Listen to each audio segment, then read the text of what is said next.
Pablo Escobar, once the king of Colombia's drug empire, and Colonel Hugo Martinez, the man determined to bring him down, were locked in a deadly game of cat and mouse. Escobar's empire, built on blood, fear, and unimaginable wealth, had evaded the world's most powerful forces for years. But as Escobar's terror grew, so did Martinez's resolve to stop him, no matter the cost. What neither of them knew was that the final confrontation would come down to a rooftop in Medellin, where one man would meet a bloody end and the other would become a symbol of Colombia's struggle for justice. In the heart of Colombia, during the 1970s, a man named Pablo Escobar was beginning his rise to power, destined to become one of the wealthiest and most dangerous criminals the world had ever seen. Born into poverty on December 1, 1949, in the small town of Rio Negro, Pablo was the son of a farmer and a schoolteacher. His humble beginnings, however, did not deter him from dreaming of wealth and power. Even as a young boy, Escobar displayed a talent for business, albeit in the criminal underworld. By his teenage years, he had already begun dabbling in petty crime, including selling fake diplomas and stealing cars. He was quick to learn that the system, often corrupt and exploitable, could be manipulated to his advantage. Escobar's ambition grew, and in the early 1970s, he set his sights on the booming cocaine trade, which had begun to gain momentum in the United States. At the time, Colombian cocaine was still relatively unknown, and the market for it in America was starting to explode. Seeing an opportunity to amass wealth quickly, Escobar quickly jumped into the cocaine business. He started by trafficking smaller amounts, establishing relationships with smugglers and dealers. His early ventures were not without risk, but Escobar had a particular ability to stay calm under pressure and make crucial deals that others would shy away from. As Escobar continued to build his network, he began to understand the immense value of cocaine in the U.S. market. In the late 1970s, his operations expanded exponentially. By the time the 1980s arrived, he was not just a player in the drug trade, he was dominating it. His cartel, the Medellín Cartel, became the primary supplier of cocaine to the United States, and Escobar was responsible for smuggling tons of the drug into the country. The Medellín Cartel had a vast and highly organized operation, with people working at every level of the drug trade, from the production of the cocaine in the mountains of Colombia to its distribution in the streets of American cities. Escobar, ever the strategist, made sure his organization was efficient and deadly. He was known for eliminating anyone who stood in his way, be it rival dealers, law enforcement officials, or politicians. Escobar's approach to business was ruthless, but it was also cunning. He quickly realized that controlling the supply of cocaine was only part of the equation. The key to sustaining power in the drug trade lay in controlling the routes through which the drugs were smuggled, as well as the people who helped facilitate the operations. He built strong alliances with other criminals and corrupt officials, ensuring that his shipments of cocaine were never intercepted by law enforcement. He bribed police officers, judges, and even politicians to turn a blind eye to his activities. As his wealth grew, so did his power. He became untouchable, a shadow that loomed over the Colombian government. Escobar's lavish lifestyle was another key to his influence. He began to pour money into his local community in Medellin, building housing projects, schools, and even soccer fields. His generosity earned him a loyal following among the poor, who saw him as a benefactor, a man who had risen from nothing to help them in a way that the government never could. In many ways, Escobar became a folk hero to the people of Colombia. He used his wealth to win their favor, offering jobs and better living conditions to those in need. The more loyal the people were to him, the harder it became for authorities to touch him. Escobar had an entire community of people who viewed him as a savior, making him even more powerful. But with great power came great danger. Escobar's growing influence and wealth attracted the attention of the United States government, which was beginning to crack down on the influx of illegal drugs into the country. The Colombian authorities, too, began to feel the pressure to act, but Escobar was always several steps ahead. He had become a master manipulator, able to orchestrate elaborate schemes to protect himself and his cartel from law enforcement. Even when the authorities began to close in, Escobar had a network of loyalists, informants, and allies that helped keep him one step ahead of his enemies. Pablo Escobar had transformed from a small-time crook into the head of a global drug empire. By the early 1980s, his cartel was estimated to be earning hundreds of millions of dollars per day. But despite his wealth and power, Escobar's quest was far from over. He had his sights set on something even greater than money: immortality. He wanted to become a figure so powerful, so untouchable, that his name would echo throughout history. In his mind, Escobar was not just a criminal, he was a king, and the world would have to recognize his reign. In 1989, one of the most chilling and audacious acts of violence committed by Pablo Escobar sent shockwaves through Colombia and beyond. The perfect crime, orchestrated by Escobar himself, would leave investigators baffled for years and further solidify his reputation as a ruthless mastermind. The operation was designed with cold precision, taking out not just his enemies but anyone who dared to stand in his way, all while keeping his fingerprints far from the scene of the crime. It began with the hijacking of a commercial airliner, Avianca Flight 203, which was scheduled to fly from Bogota to Cali. On November 27, 1989, the flight was carrying 110 passengers, including a prominent politician, Cesar Gaviria, who had become a vocal opponent of Escobar's growing influence. Escobar had set his sights on Gaviria, whose public efforts to dismantle the Medellín Cartel threatened to undo everything Escobar had built. But there was a problem. Gaviria wasn't aboard the flight that day. His absence would later reveal just how far Escobar was willing to go to ensure his power. Rather than simply aborting the mission, Escobar made a decision that would haunt him in ways he never anticipated. The bomb was still going to go off. The plan was already set in motion, and the target was no longer just a single politician. It was a symbol of authority, a statement that no one was safe from Escobar's reach. The bomb would take down the plane, killing everyone aboard, and Escobar's message would be clear. No one, not even the government or the military, could defy him without paying the ultimate price. The bomb was expertly placed, timed to explode, mid-flight, ensuring that the plane would come down over a remote area far away from any witnesses. The explosion was devastating, tearing the aircraft apart and scattering wreckage over miles of mountainous terrain. All 110 passengers perished instantly. News of the tragedy spread quickly, but the details of the attack were deliberately obfuscated. The authorities, unaware of Escobar's involvement, initially suspected mechanical failure or a technical fault. But the truth was far more sinister. Weeks passed, and while the Colombian government scrambled to investigate the attack, Escobar's cartel moved swiftly to cover up any trace that might lead back to him. The bombing was one of the most carefully executed operations in Escobar's criminal career, designed to create as little evidence as possible. The bomb itself had been placed in a way that left minimal forensic evidence, and the explosion had been so powerful that the remains of the passengers and crew were scattered far and wide, making it almost impossible to identify the exact cause of the blast. It wasn't until further investigation revealed a troubling connection to the Medellín Cartel that the true nature of the crime began to emerge. The authorities discovered that the bomb had been meant for Gaviria, but he had been conveniently absent. Instead of a political assassination, it had become a mass murder, with the victims being nothing more than collateral damage in Escobar's war on anyone who opposed him. The mastermind behind it all, however, remained untouchable. Even as suspicion grew, there was no concrete evidence linking Escobar to the bombing. The way Escobar had planned the crime with such precision made it nearly impossible for investigators to trace back to him. He understood that in order to maintain his power, he needed to eliminate any threats before they became visible. The bombing of Avianca Flight 203 wasn't just a hit, it was a perfect crime, one that displayed his ruthlessness and strategic brilliance. And yet, despite the flawless execution, the incident would prove to be his undoing in the long run.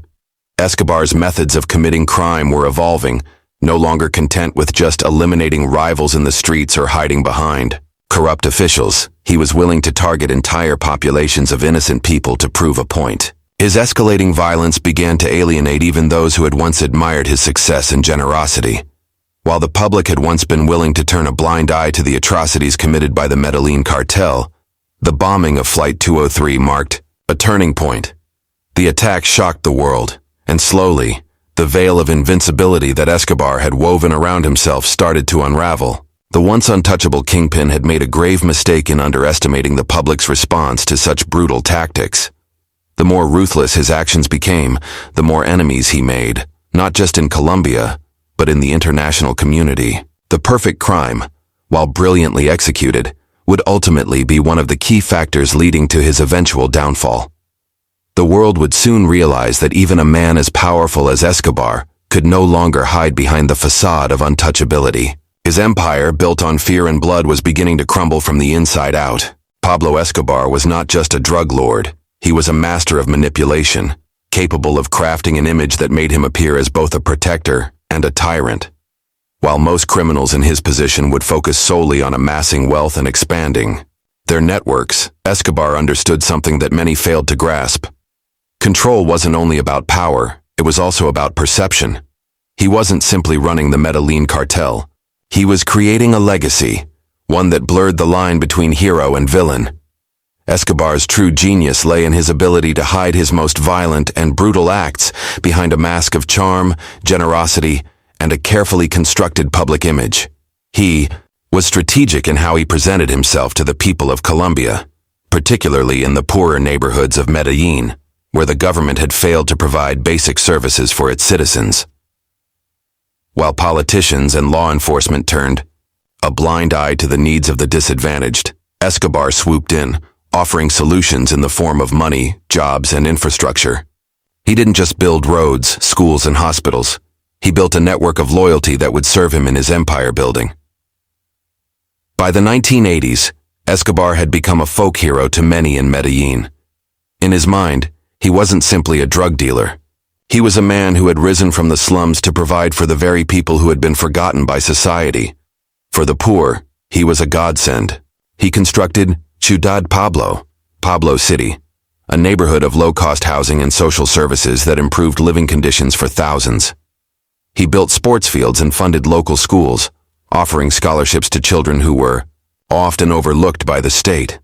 These acts of kindness earned him a level of loyalty that few could rival, particularly among the lower classes. However, Escobar's benevolence was never without strings attached. The people who benefited from his largesse owed him their allegiance, an allegiance that was unwavering and often bought at the cost of their morals. When the police or the government came to investigate him, those who had been helped by Escobar would refuse to cooperate, even at the risk of their own safety. The loyalty he had cultivated among the people allowed him to keep the authorities at bay for years, as anyone who attempted to bring him down had to face not only the power of the state, but the fear of an entire population who had been conditioned to support him. The most remarkable aspect of Escobar's persona, however, was his ability to manipulate the media. He understood that in order to maintain his position at the top, he needed to control the narrative. While his cartel was responsible for countless murders and heinous acts, Escobar's carefully crafted image as a benefactor made him seem untouchable. He used media appearances, speeches, and interviews to present himself as a man of the people, and he was often portrayed as a Robin Hood figure, someone who took from the rich and gave to the poor. To the outside world, Escobar was a family man, a passionate lover of soccer, and someone who only wanted to make his country better. In reality, the violence behind his empire was unimaginable, but as long as he maintained this image, the world would continue to turn a blind eye to his crimes. Escobar's charisma extended beyond his relationship with the public. He understood that in order to keep his empire running smoothly, he needed to maintain a network of loyalty and trust among his associates. His inner circle consisted of trusted men and women who shared his vision and, most importantly, his thirst for power. These were the people who protected him from law enforcement, who carried out his orders without question, and who helped him maintain control over the vast drug trade. But this network, as loyal as it appeared, was also one of fear. In Escobar's world, loyalty wasn't just earned, it was often demanded under the threat of violence. Despite his charm and ability to win the hearts of the people, Escobar never let his guard down. Behind the scenes, he continued to rely on extreme violence to protect his interests. His power rested not only on his wealth, but on the fear he instilled in anyone who crossed him. His enforcers, known as sicarios, were responsible for carrying out his orders with ruthless efficiency. They eliminated rival drug dealers, politicians, and law enforcement officers without hesitation, ensuring that Escobar's empire remained intact. He operated with such secrecy and precision that he often seemed to be everywhere at once, directing operations from his luxurious estates, and yet remaining untouchable by the authorities. Escobar's ability to divide his life into two distinct worlds, one public and one private, allowed him to remain untouchable for a long time. In public, he was a man of the people, a figure who cared deeply about the welfare of the poor. In private, he was a dangerous, cold-blooded killer who would stop at nothing to protect empire. By the mid-1990s, Pablo Escobar's empire was beginning to show signs of strain. Despite his vast fortune and the almost insurmountable network of loyalty he had cultivated, his once unshakable grip on power was being threatened from all sides. The Colombian government, fueled by mounting pressure from both its own people and the United States, had launched an all-out effort to dismantle the Medellín Cartel. Escobar's downfall was inevitable, but it would not come in the form of a quick arrest or a single violent confrontation. Instead, his fall would be as calculated as his rise, unfolding over several years and filled with twists that would make it clear just how far Escobar was willing to go to maintain his control. One of the most unexpected moves in this downward spiral was Escobar's own decision to surrender, but not in the way authorities had hoped. In 1991, with the Colombian government closing in, Escobar took what seemed like a self-imposed exile. He agreed to turn himself in to authorities in exchange for the guarantee that he would serve his time in a private prison, a luxurious facility that he himself would control. The prison, known as La Catedral, was unlike any other. It had all the comforts of a mansion, a soccer field, a bar, a jacuzzi, and even a helicopter pad. To the outside world, it appeared as though Escobar had accepted the inevitable, choosing to spend his time behind bars. To those who truly understood him, however, this was simply another strategic move in his ongoing battle to remain untouchable. From within La Catedral, Escobar continued to run the Medellín Cartel. He remained in charge of the drug trade, communicating with his loyalists and maintaining control over the flow of cocaine into the United States. For Escobar, imprisonment wasn't a sentence. It was a temporary inconvenience. He had manipulated the system once again, bending the law to his will and turning a prison into a base of operations. His ability to maintain power from inside his own cell showed just how deep his reach was. The authorities had been duped, but Escobar's reign wasn't going to last forever. As time passed, the situation inside La Catedral began to unravel. The Colombian government, which had initially agreed to this arrangement, grew alarmed at how easily Escobar was continuing to operate his cartel from behind bars. The more Escobar controlled, the more the government realized it had made a grave mistake. The public outcry over his comfortable imprisonment reached a boiling point. The government could no longer ignore the fact that Escobar was still orchestrating murders and trafficking drugs while supposedly serving his sentence. Escobar's decision to escape in 1992 marked the beginning of the final phase of his fall from power. As the government began to move to transfer him to a more secure facility, he executed his plan for escape with the same precision and ruthlessness that had defined his career. Escobar and a small group of his most loyal men managed to escape La Catedral by using the very tunnels he had built as part of his luxurious prison. The escape was a humiliating blow to the Colombian government, which had been unable to contain Escobar even when he was imprisoned in a facility he controlled. Once Escobar was free, the man who had ruled an empire from a prison cell now became a fugitive once again. He had slipped through the government's fingers with a combination of fear, manipulation, and sheer audacity. He was no longer the man who had built cities and sponsored schools. He was now a hunted criminal, pursued not only by the Colombian police, but also by the U.S. government, which had placed a $10 million bounty on his head. The hunt was on, and Escobar found himself in a dangerous game of cat and mouse, with the world watching. During this period, Escobar's ability to hide and survive became his greatest asset. He relied on a network of safe houses, constantly on the move, staying one step ahead of his pursuers. His once imposing empire had begun to fracture as rivals, seeing Escobar's vulnerability, sought to carve out their own territories. The infighting within the Medellín Cartel only made the situation more chaotic. Once a tight-knit organization, the cartel had begun to crumble under the pressure of Escobar's disappearance. His trusted lieutenants and allies became increasingly difficult to trust, and his empire was no longer a well-oiled machine. Those who had once feared him now saw an opportunity to seize power for themselves. Yet despite the growing chaos around him, Escobar remained determined to fight on. He knew that his time was running out, but he wasn't willing to surrender without a fight. For the first time, Escobar faced real threats from all sides. The hunt for him became more intense, with the Colombian government, along with special forces from the United States, ramping up their efforts to locate him. Escobar's days of being untouchable were numbered. On December 2, 1993, the man who had once ruled Colombia with terror and who had shaped the drug trade across continents was finally cornered.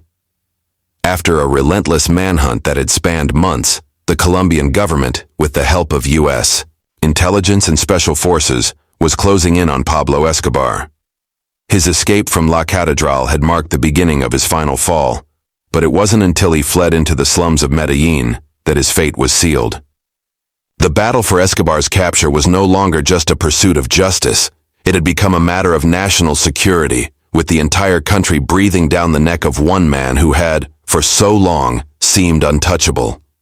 In the days leading up to Escobar's final moments, he had been hiding in a modest home in the heart of Medellin. As was typical of Escobar, he never stayed in one place for long, constantly moving from one safe house to another, using his network to stay hidden from the authorities. But the walls were closing in, the search had intensified, and the government had deployed hundreds of police officers, soldiers, and paramilitary forces to track him down. At the same time, rival cartels were sensing Escobar's vulnerability, and whispers of betrayal spread within his ranks. His once loyal sicarios were growing wary of his ability to keep them safe, and in the midst of this disarray, Escobar's world of control and fear began to crumble. For weeks, Escobar had been on the move, barely staying ahead of the authorities. His trusted bodyguards were now fewer, and his network of informants less reliable. Despite his wealth, power, and the fear he had instilled in others, Escobar was no longer the figure of invincibility he had once been. The idea of a man who could never be caught, who could escape every trap, seemed to be slipping away. As Escobar was holed up in the modest house, it was reported that he had been in contact with his family, perhaps for one of the last times. The authorities had managed to intercept one of his phone calls, which had led them directly to his location. A large-scale operation was underway, with soldiers, police officers, and paramilitary forces surrounding the neighborhood where Escobar was hiding. The moment of truth had arrived. The once feared kingpin of the Medellín Cartel had nowhere left to run. He had come full circle, from the man who controlled an empire of violence and wealth to the fugitive with no place to turn. In the early hours of December 2nd, the authorities stormed the building. What followed was a dramatic and chaotic pursuit. Through the rooftops of the dense Medellin neighborhoods, Escobar, desperate and cornered, attempted to flee across the rooftops with a small team of his closest men. But the odds were against him. The authorities, well prepared and coordinated, had surrounded the entire area. The gunfire rang out through the narrow streets and alleyways of the city as Escobar's men fought to protect their leader.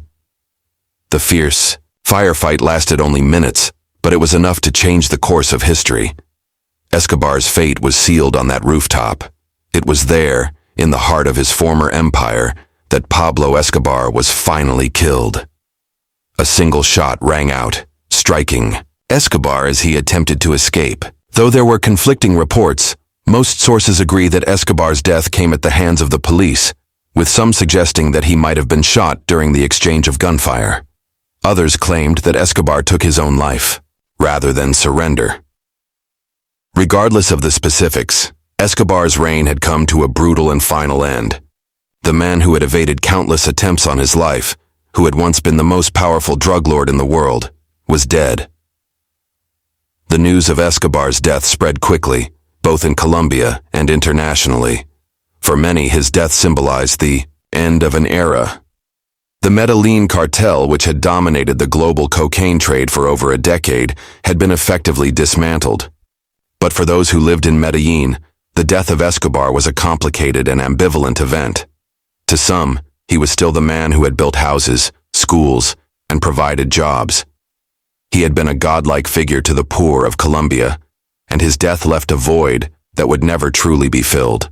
Others, however, saw his death as a much-needed victory over the violence, fear, and destruction that he had brought to their lives. The aftermath of Escobar's death saw an uneasy sense of relief throughout Colombia. The country had endured a decade of unimaginable violence with bombings, assassinations, and attacks on the government that had ravaged both the social fabric and the economy. Escobar had, in many ways, become the embodiment of the brutality of the drug trade, and his death marked a turning point. But his legacy was not so easily erased.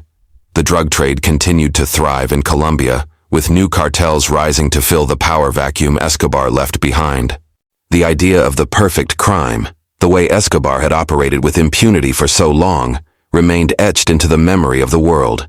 Though Escobar's life and death were tragic, they also served as a stark reminder of the destructive nature of power when combined with violence. His empire, built on blood and fear, ultimately collapsed from the very same forces that had propelled him to the top.